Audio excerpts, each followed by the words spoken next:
하나님의 약속은 영원해요라는 제목으로 우리 함께 말씀을 나누도록 할게요. 자, 어느 날 다윗 왕은 마음이 무거웠어요. 지난주에도 무거웠는데 오늘도 또 무거워. 지난주에도 무거웠는데 오늘도 또 무거워. 자기는 멋진 궁전에서 사는데 하나님을 상징하는 언약궤는 아직도 천막 아래에 있었기 때문이죠. 자, 지난 시간에 우리 배웠죠. 이스라엘 사람들은 언약궤를 뭐라고 믿었다고요? 하나님의 임재. 거의 하나님과 동일하게 여겼다고요. 그러니까 다윗 입장에서는 자기는 아주 아름답고 튼튼한 벽돌로 되어진 궁궐 속에서 안전하게 따뜻하게 너무나도 쾌적하게 살고 있는데 하나님의 임재를, 즉 하나님을 상징하는 저 언약궤는 여전히 천막, 텐트, 휘장, 텐트 밑에 있으니까 하나님의 집은 왜 이렇게 초라하냐, 나는 이렇게 잘 먹고 잘 살고 있는데 이러면서 마음이 아팠다 이 말이에요.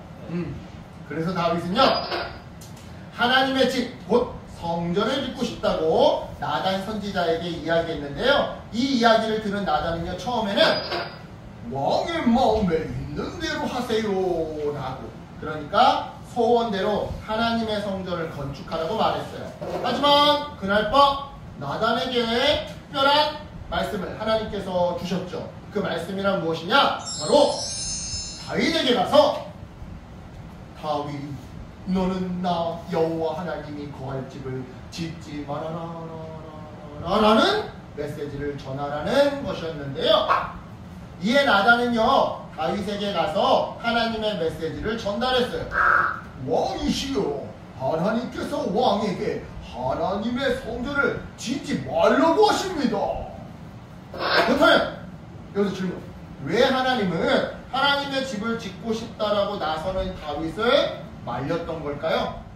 먼저 무엇보다 여러분, 하나님은요 이렇게 한 곳에 머무는 우상이 아니기 때문이에요. 이게 무슨 말이냐? 자, 당시 고대 근동 지역 사람들은요 신마다 자기 집이 있다라고 생각했어요.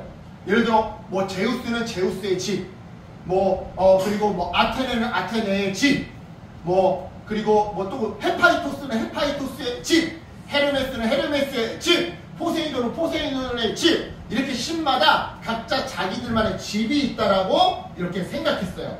그래서 신을 만나고 싶으면 그 신의 집에 찾아가야 한다라고 믿었죠. 그러니까 제우스를 만나고 싶으면 어떻게 된다는 거야? 제우스 신전에 가야 된다는 얘기야.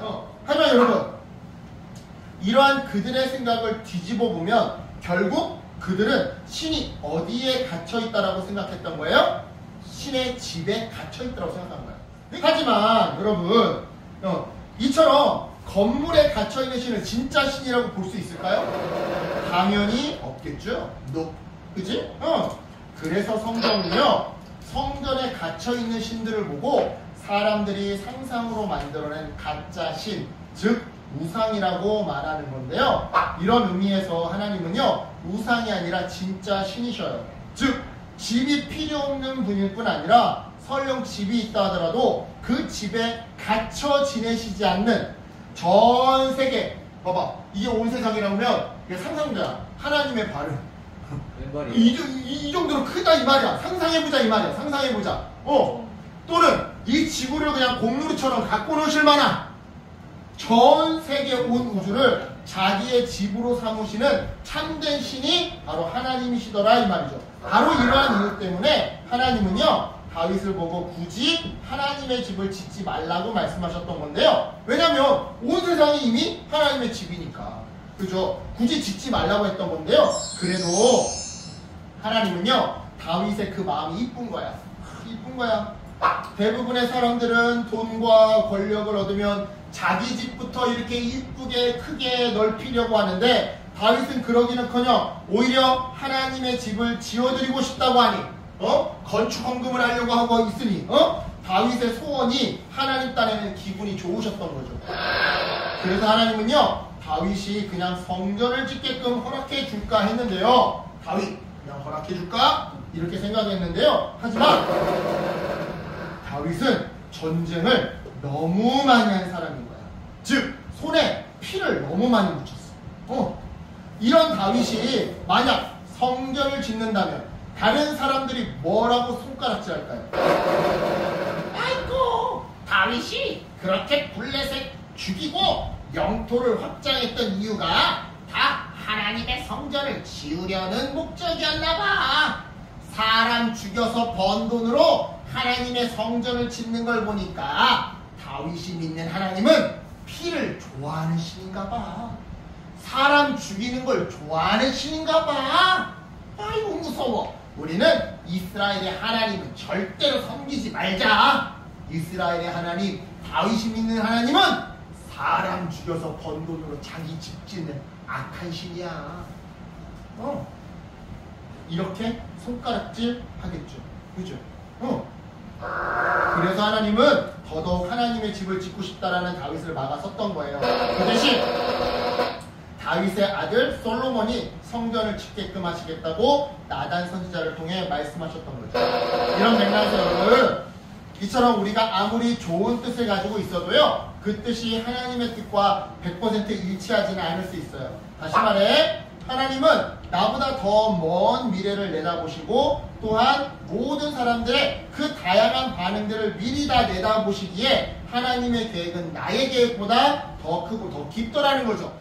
따라서 여러분, 하나님이 만약 나의 계획을 반대하시고 다른 계획을 말씀해 주신다면 우리는 그냥 어떻게 하면 되는 거예요? 낙심하고 화낼 것이 아니라 오히려 하나님을 신뢰하고 순종하면 되는 거예요. 왜요? 하나님의 계획이 나의 계획보다 부작용이 없는 더 훌륭한 계획인 거니까요.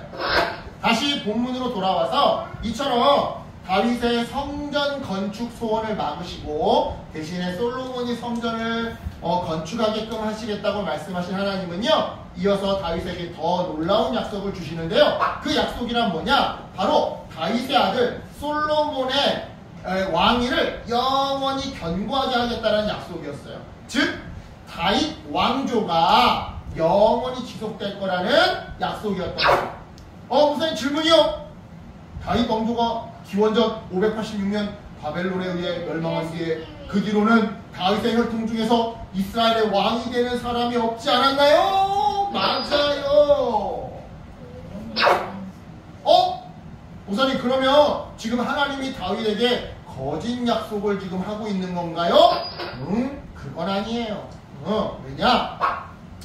본문 역대상 17장 14절에서 하나님이 약속하신 왕위는요, 눈에 보이는 육체적인 세상에서의 왕을 의미하는 것이 아니라 눈에 보이지 않는 영적인 세상에서의 왕을 의미하기 때문인데요. 구체적으로 말하자면 바로 우리 아까 전에 재율이가 말한 것처럼 예수 그리스도를 의미해요.